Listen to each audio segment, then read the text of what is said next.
Sebuah desa yang dihuni sepenuhnya oleh perempuan. Tidak ada laki-laki di jalan, tidak ada di dalam rumah, dan tidak ada yang diizinkan tinggal di sana sama sekali. Ini bukan desa tempat laki. Laki hanya bekerja beberapa hari dalam seminggu.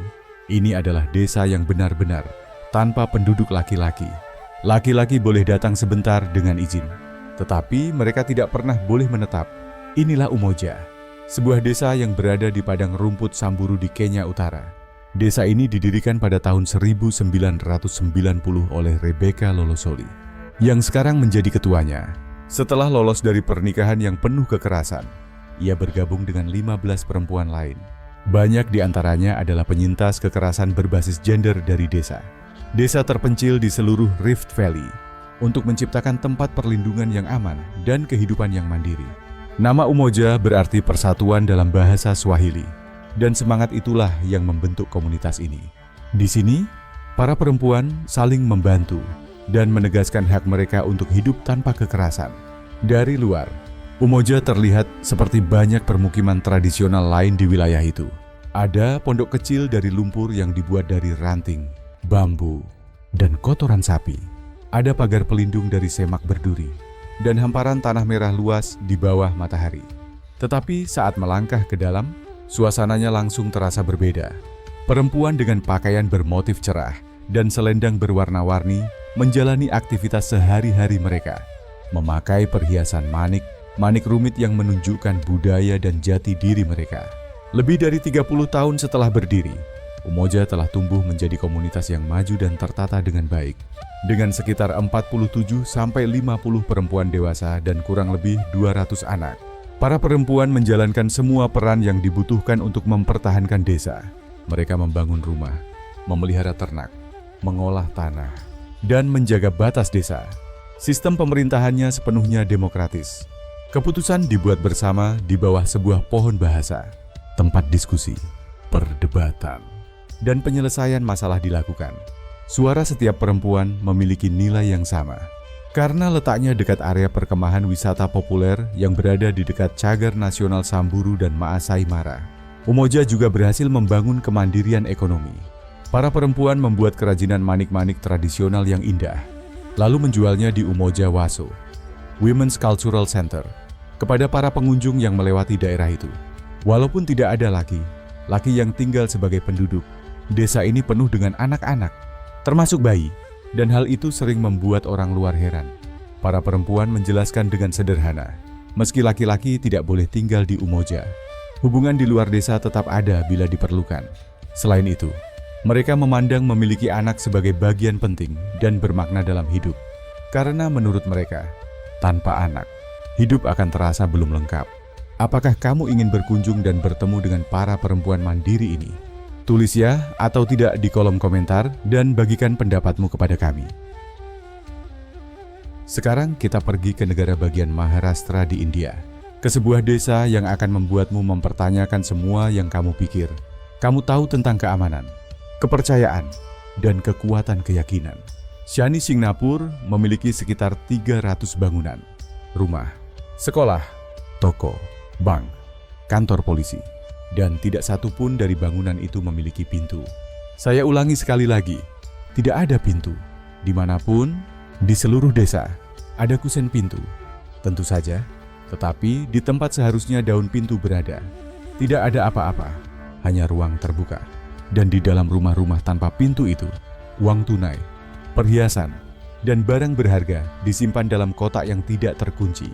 Dibiarkan terbuka begitu saja, tanpa disentuh. Bagaimana ini bisa terjadi? Dahulu kala, setelah banjir besar, warga desa menemukan sebuah batu hitam raksasa di dekat tepi sungai. Saat seseorang menyentuhnya dengan tongkat, cairan merah mulai keluar dari batu itu. Pada malam harinya, seorang warga mendapat mimpi dari Dewa Shani, dewa keadilan dalam agama Hindu dan lambang planet Saturnus. Sang dewa memberi perintah yang jelas, letakkan batu ini di ruang terbuka. Jangan bangun atap di atasnya. Dan sebagai balasannya, aku akan melindungi seluruh desa ini. Siapapun pencuri yang berani mencuri di sini akan terkena kebutaan, sakit mendadak, atau nasib buruk yang menghancurkan selama 7,5 tahun. Komunitas itu percaya sepenuhnya. Maka dari generasi ke generasi, tidak ada yang memasang pintu, Tidak ada yang mengunci kotak mereka. Dan menurut catatan setempat serta kesaksian penduduk, pencurian serius pada dasarnya memang tidak terjadi di sini. Saat kamu mengunjungi tetangga, kamu tidak bisa mengetuk pintu karena memang tidak ada pintu untuk diketuk. Jadi kamu berdiri di ambang rumah dan berteriak, kurang lebih seperti, "Hei, kamu di rumah." Beberapa keluarga kadang menaruh papan kayu sementara di pintu pada malam hari. Tetapi itu hanya untuk mencegah anjing liar dan hewan buas masuk, bukan untuk menahan pencuri. Toilet umum di area bersama juga selama bertahun-tahun tidak memiliki pintu. Belakangan ini, tirai tipis ditambahkan di fasilitas perempuan setelah para perempuan desa secara khusus meminta sedikit privasi. Namun bahkan sekarang, tetap tidak ada pintu. Sekarang kita bergerak ke pegunungan Alpen Italia. Viganella terletak jauh di dalam lembah sempit di wilayah Piedmont, Italia Utara, sekitar 80 mil dari Milan. Desa ini dikelilingi gunung yang menjulang hingga sekitar 1.600 meter di semua sisi, membentuk sesuatu yang mirip mangkuk batu raksasa. Setiap tahun, dari 11 November sampai 2 Februari, selama 83 hari berturut-turut, matahari benar-benar hilang dari Viganella. Puncak gunung di sekelilingnya menutup jalur matahari musim dingin dengan sangat sempurna, sehingga bahkan saat tengah hari, desa itu terlihat seperti pukul 4 atau 5 sore. Suasana gelap, dingin, dan abu-abu turun di atas rumah-rumah batu tua dan tidak pergi selama hampir 3 bulan. Tidak adanya cahaya matahari dalam waktu lama menyebabkan seasonal affective disorder, yaitu bentuk depresi yang berkaitan dengan gelap musiman. Kondisi ini juga menyebabkan kekurangan vitamin D yang serius. Ini menguras tenaga, semangat, dan harapan. Selama berabad-abad, penduduk Viganella hanya bertahan menjalaninya, karena orang tua mereka juga menjalaninya, dan kakek nenek mereka mengalami hal yang sama sebelumnya. Kembalinya matahari pada 2 Februari dirayakan dengan ritual pagan kuno dan pakaian tradisional. Sebuah perayaan kelegaan yang diwariskan turun-temurun. Jadi, apakah kamu mau tinggal di Viganella selama 83 hari kegelapan itu hanya untuk merasakannya? Namun pada tahun 1999, seorang arsitek lokal bernama Giacomo Bonzani mengusulkan pemasangan jam matahari di dinding gereja, setidaknya untuk menandai pergerakan matahari. Wali kota saat itu, Pierfranco Midali, melihat usulan itu lalu pada dasarnya berkata, "Itu tidak cukup. Jika matahari tidak bisa datang kepada kita, maka kita yang akan membawa matahari ke sini." Ia mengumpulkan dana 94.000 euro, kira-kira 115.000 dolar Amerika, dari dana lokal. Meskipun pemerintah provinsi menolak membantu, setelah bertahun-tahun proses teknik dan perancangan, pada 17 Desember 2006, Viganella memperkenalkan matahari keduanya di lereng gunung bagian utara, pada ketinggian 1070 meter di atas permukaan laut. Para insinyur memasang cermin komputer raksasa yang disebut heliostat. Ukurannya 8 meter lebar dan 5 meter tinggi, menutupi 40 meter persegi, dan beratnya 1,1 ton. Cermin ini dilengkapi perangkat lunak presisi dan motor listrik yang secara otomatis mengikuti gerak matahari di langit sepanjang hari. Terus menyesuaikan sudutnya untuk memantulkan cahaya matahari, terkonsentrasi langsung ke alun-alun desa di bawahnya. Karena cermin itu terlalu kecil untuk menerangi seluruh lembah, cahaya difokuskan ke piazza utama dan area di sekitarnya dalam radius sekitar setengah mil, meliputi kurang lebih 2.700 kaki persegi. Setidaknya selama 6 jam sehari pada bulan-bulan musim dingin yang paling gelap, alun-alun itu dipenuhi cahaya hangat hasil pantulan. Dan apa yang dilakukan orang Viganella dengan matahari buatan mereka? Mereka melakukan hal-hal paling biasa yang justru terasa indah. Mereka duduk di luar sambil minum kopi. Mereka menyeruput grappa. Mereka berbincang dengan tetangga. Anak-anak berlari dan bermain di dalam cahaya. Kehidupan sosial desa yang selama berabad-abad membeku dan terkubur di bawah 3 bulan kegelapan setiap tahun, hidup kembali berkat sebuah cermin di atas gunung. Pada tahun 2024, mekanisme motor cermin itu rusak, dan Viganella kembali tenggelam dalam kegelapan lamanya. Gangguan terhadap kehidupan sehari-hari terasa cepat dan sangat dalam. Perusahaan energi Plenitude, sebagai bagian dari komitmen Benefit Corporation, mereka bersama pemerintah setempat mendanai pemulihan penuh cermin tersebut. Desa ini bernama Yangsi di Provinsi Sichuan, wilayah barat daya Cina. Tempatnya kecil, Hanya dihuni sekitar 80 orang. Alam di sekelilingnya berupa hutan lebat dan medan pegunungan yang curam. Jenis tempat yang benar-benar terasa terpisah dari dunia luar. Hampir 40% penduduk yang tinggal di sini memiliki tubuh yang sangat pendek. Dari 80 penduduk, 36 diantaranya memiliki tinggi mulai dari hanya 64 cm, sedikit lebih dari 2 kaki, sampai maksimal 1,17 meter, atau sekitar 3 kaki 10 inci.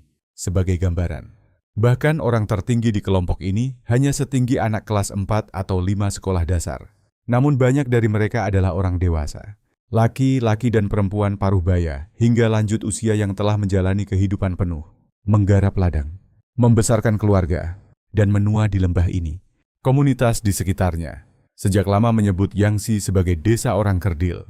Dan meskipun sebutan itu terasa tidak nyaman, kenyataan biologis yang dimaksud memang tidak bisa dibantah dan tetap menjadi misteri besar.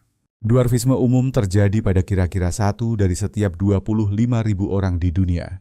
Kondisinya tersebar acak dan muncul di berbagai populasi tanpa terkumpul di satu tempat tertentu. Yang terjadi di Yangsi justru kebalikannya. Fenomena ini sangat terpusat di satu lokasi, terkait pada masa tertentu, dan berhubungan dengan satu kejadian dalam sejarah. Menurut para tetua desa, Yangsi dulunya adalah desa yang sepenuhnya normal. Orang-orang tumbuh dengan tinggi biasa, hidup tenang dan tidak menonjol. Lalu pada suatu malam musim panas tahun 1951, sesuatu berubah. Sebuah penyakit misterius menyebar di komunitas itu. Penyakit itu bergerak cepat, dan sasarannya sangat khusus serta menakutkan, yaitu anak-anak berusia 5-7 tahun. Mereka tidak terlihat sakit seperti kebanyakan penyakit pada umumnya. Sebaliknya, tubuh mereka hanya berhenti tumbuh. Tinggi mereka membeku pada titik saat penyakit itu datang. Sebagian mengalami komplikasi fisik tambahan, sebagian mengalami gangguan pada kemampuan berpikir. Tetapi semuanya tetap, sepanjang hidup mereka, berada pada ukuran tubuh anak kecil. Selama tahun-tahun dan dekade berikutnya, jumlah orang yang terdampak terus bertambah, hingga menciptakan rasio penduduk yang luar biasa, seperti yang ada di Yangsi sekarang. Para ilmuwan telah melakukan banyak ekspedisi ke desa ini, menguji hampir semua hal yang bisa mereka pikirkan. Sumber air dianalisis, biji-bijian lokal diperiksa, tanah diambil sampelnya secara luas. Pada tahun 1997, satu tim peneliti mengusulkan bahwa kadar merkuri yang tinggi dalam tanah setempat mungkin menjadi penyebabnya, dengan dugaan bahwa racun logam berat telah menghambat perkembangan tulang anak-anak yang terkena. Itu adalah hipotesis yang menarik, namun sampai kini belum pernah dibuktikan secara pasti. Beberapa peneliti menyebut racun lingkungan yang belum teridentifikasi. Yang lain menunjuk kemungkinan pemicu epigenetik. Artinya ada faktor luar yang mungkin mengubah cara gen tertentu bekerja pada anak generasi itu tanpa mengubah DNA dasarnya. Tidak satupun teori ini telah dikonfirmasi. Sementara itu, para tetua desa memiliki penjelasan mereka sendiri yang diwariskan turun-temurun. Salah satu legenda lokal yang paling terkenal menyebut bahwa warga desa pernah memburu, memanggang, lalu memakan kura-kura hitam aneh dengan kaki yang tidak biasa. Menurut cerita itu, tindakan tersebut memicu kutukan turun-temurun berupa murka ilahi terhadap anak-anak mereka.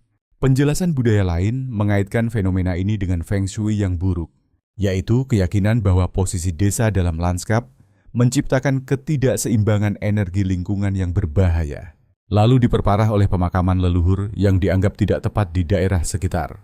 Ilmu pengetahuan belum membenarkan satupun penjelasan itu. Tetapi ilmu pengetahuan juga belum menggantinya dengan jawaban yang lebih memuaskan. Yang menarik dari kehidupan sehari-hari di Yangsi adalah betapa normal semuanya terasa. Meskipun keadaan mereka sangat luar biasa, penduduknya adalah petani. Mereka menanam tanaman, memelihara ternak, dan bertahan hidup melalui rutinitas agraris tradisional. Selama beberapa generasi, mereka secara alami menyesuaikan alat, furnitur, dan bentuk rumah mereka dengan tinggi tubuh mereka. Hidup terus berjalan, pekerjaan terus berjalan, komunitas terus bertahan. Masih di China, tetapi sekarang kita berpindah dari provinsi Sichuan ke wilayah pegunungan Tianzhu yang terpencil di provinsi Guizhou. Di bagian tengah negara itu, desa ini bernama Gansidong.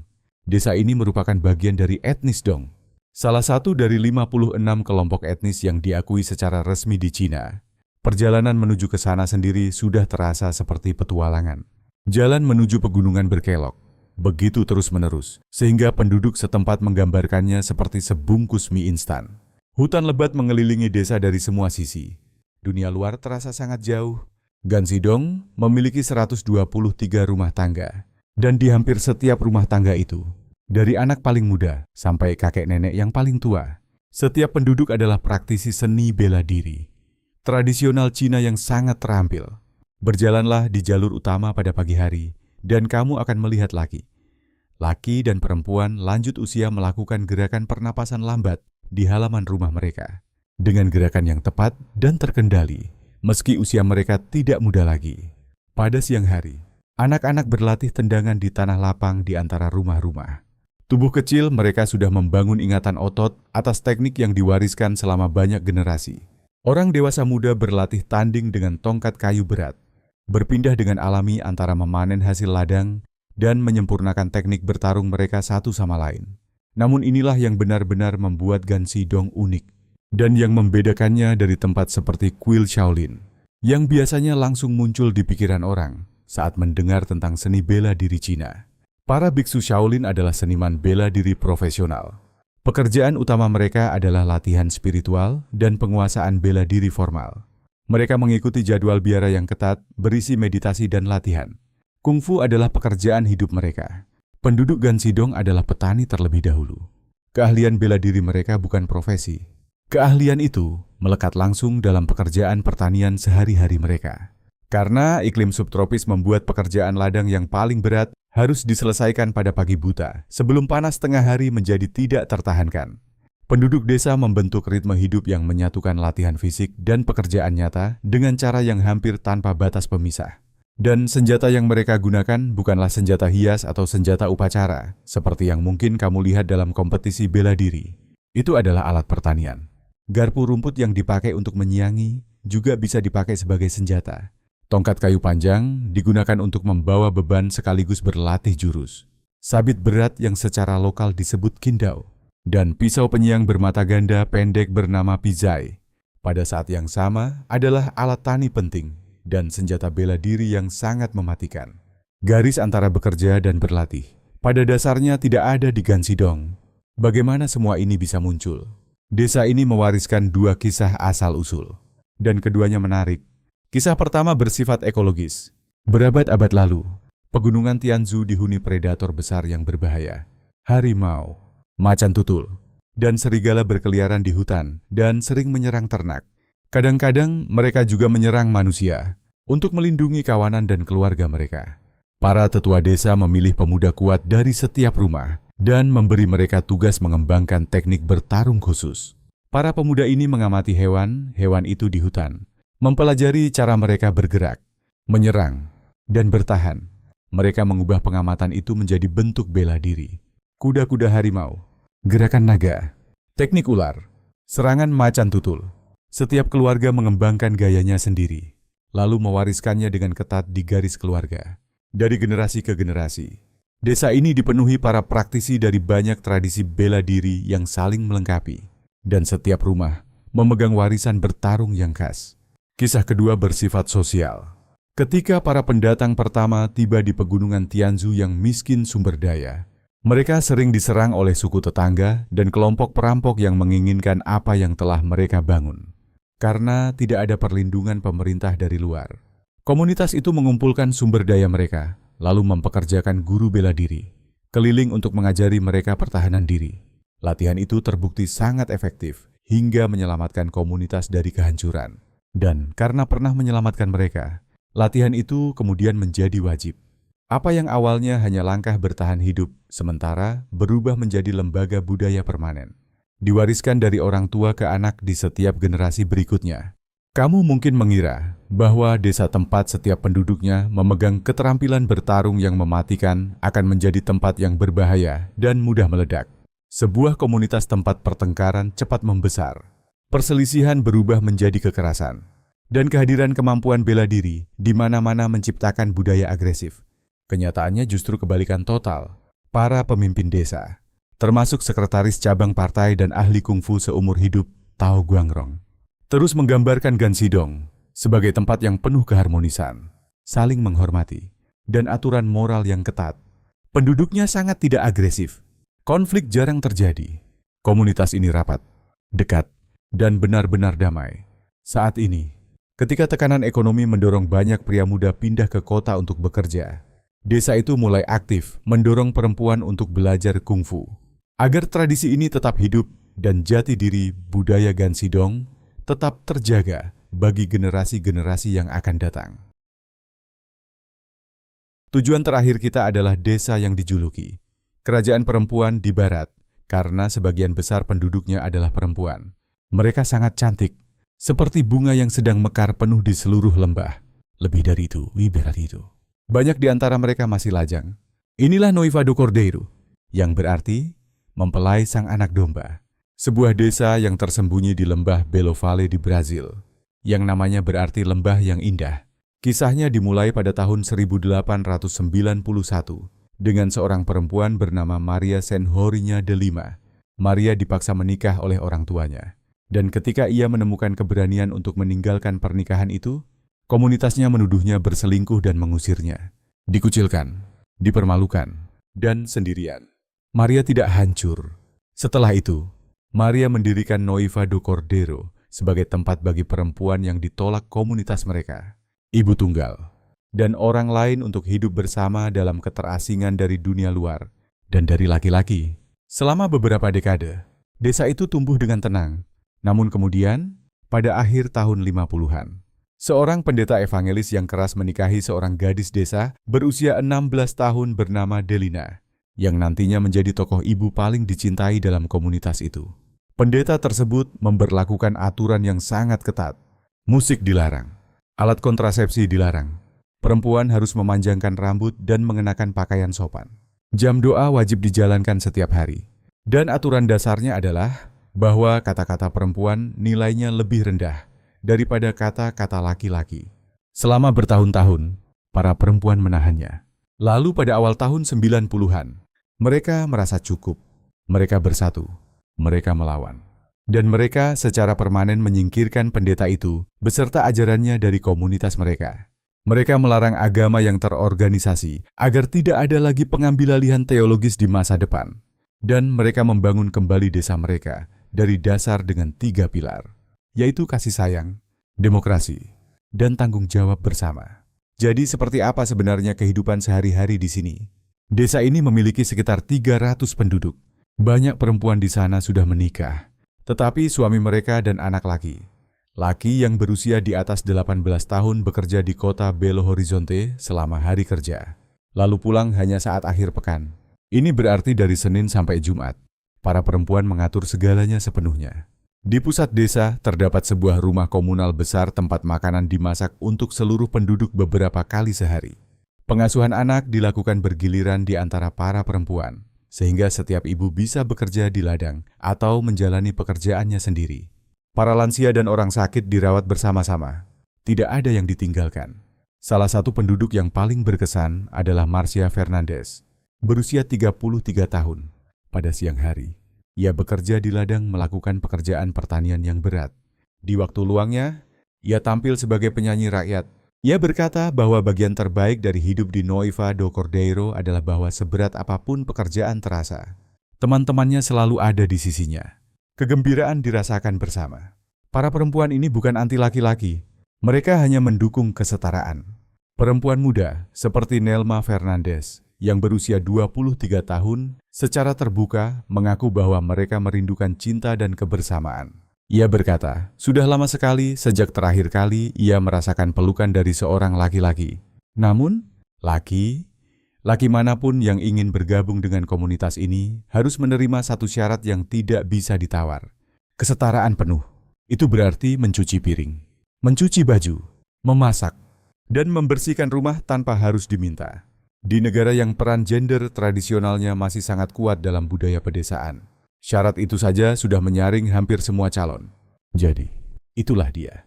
6 desa, 6 alasan yang sama sekali berbeda untuk merasa takjub. Sebuah lembah di Brazil, tempat para perempuan membangun masyarakat dari nol setelah dibuang. lalu menjadikannya lebih berjalan dengan baik dan lebih adil daripada banyak hal di sekeliling mereka. Sebuah desa di India, tempat keyakinan bersama pada sosok dewa, menghapus pencurian kecil hampir sepenuhnya sampai pintu menjadi tidak diperlukan. Bahkan ketika korupsi lembaga tetap tumbuh dalam bayangan. Sebuah kota pegunungan di Italia yang menolak menerima 3 bulan kegelapan tiap tahun dan menciptakan mataharinya sendiri. Sebuah desa terpencil di Cina, tempat penyakit misterius menghentikan pertumbuhan anak-anak pada tahun 1951 dan para ilmuwan sampai sekarang belum bisa menjelaskan alasannya. Sebuah komunitas pertanian di Guizhou tempat setiap penduduk adalah ahli bela diri. Dan tempat kemampuan mematikan yang dimiliki semua orang itu justru melahirkan salah satu komunitas paling damai di wilayah tersebut. Dan sebuah desa perempuan di Kenya yang lahir dari trauma, bertahan melewati kekerasan, dan kini berada di ambang kemenangan hukum yang mengubah hidup perempuan di seluruh wilayah. Yang sama dari keenam tempat ini adalah satu hal. Mereka semua didorong ke titik yang sangat ekstrim. Oleh geografi, oleh keyakinan, oleh biologi, atau oleh ketidakadilan. Dan dalam setiap kasus, orang di dalamnya menemukan cara bukan hanya untuk bertahan hidup, tetapi juga untuk membangun sesuatu yang layak dijalani. Jika video ini memberimu sesuatu untuk dipikirkan, tulis komentar di bawah dan beritahu saya desa mana yang paling membuatmu terkejut. Saya membaca semuanya. Dan jangan lupa tekan subscribe. Nyalakan lonceng notifikasi supaya kita bisa bertemu lagi di video berikutnya. Terima kasih banyak sudah bersama kami hari ini. Semoga kamu menikmatinya. Dukunganmu benar-benar sangat berarti bagi kami. Semoga yang terbaik selalu menyertaimu. Terima kasih sudah menonton. Kalau video ini lucu atau bermanfaat, jangan lupa like, subscribe, dan nyalakan loncengnya agar tidak ketinggalan video baru. Sampai jumpa di video berikutnya.